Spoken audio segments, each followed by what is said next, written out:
I wrote this song about 18 or 19 years ago to be played at the beginning of a performance of Shakespeare's play King Lear.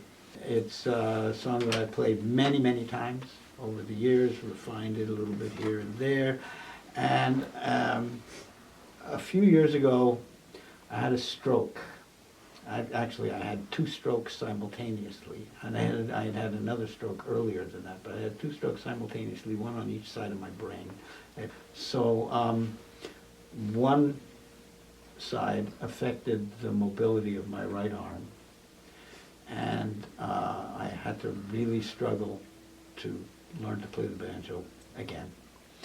And the other one, at first I didn't notice any effect at all.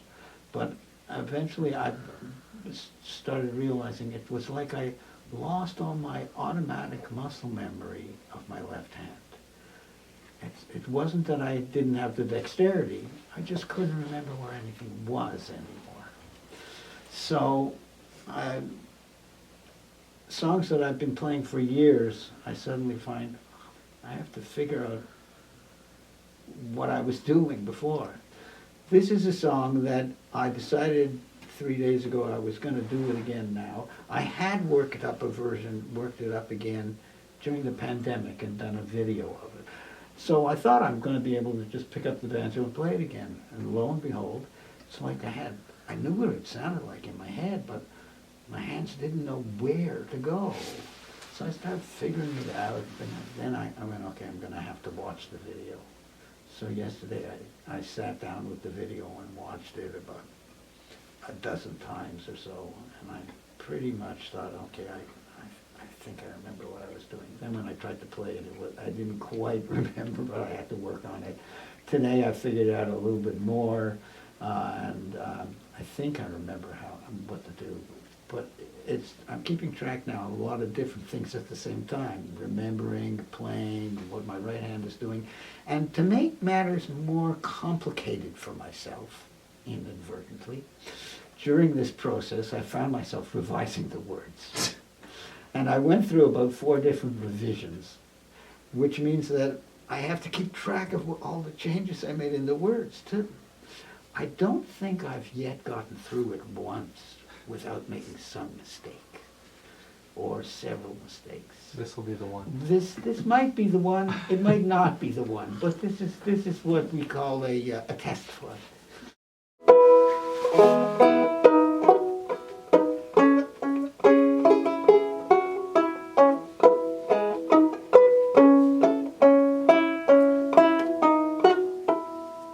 King Lear told his 3 daughters he'd divide up his kingdom and give the best portion to the one who loved him most.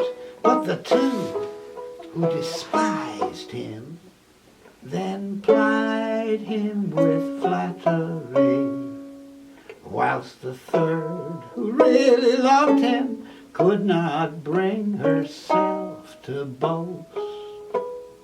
Well, the king could not stand it that his youngest seemed to spurn him. It turned him to a tyrant who was blinded with rage. So he banished his youngest and split the kingdom twixt the other 2, who promised they'd look after him all throughout his old age.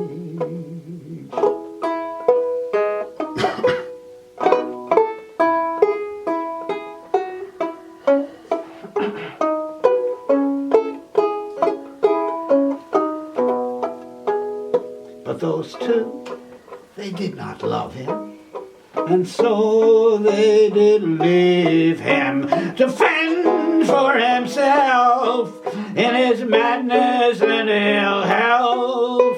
Indeed, they drove him to wander through darkness and thunder, for they did not care about him Once they had all of his wealth. Oh, this is the story of the tragedy of Lear. Pride led to his downfall when love's oath he did not hear. Love can't be bought and sold. When we have it, we must always hold it dear. As the kingdom was plunged into chaos and anarchy, old Lear wandered madly through the storm that raged wild. He gave them his kingdom. They stole from him his dignity. How sharper than a serpent's tooth to have a thankless child.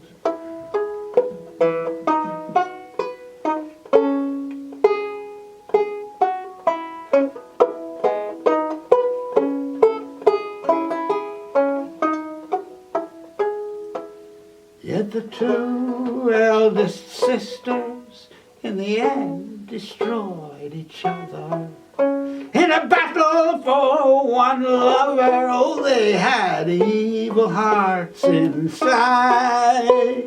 Still the loving youngest daughter came and tried to save her father.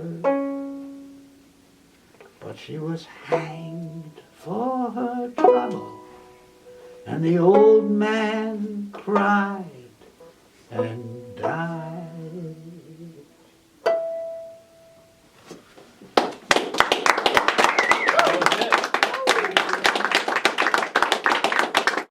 You pulled this off. I pulled it off. It wasn't perfect, but it was closer than I expected to come.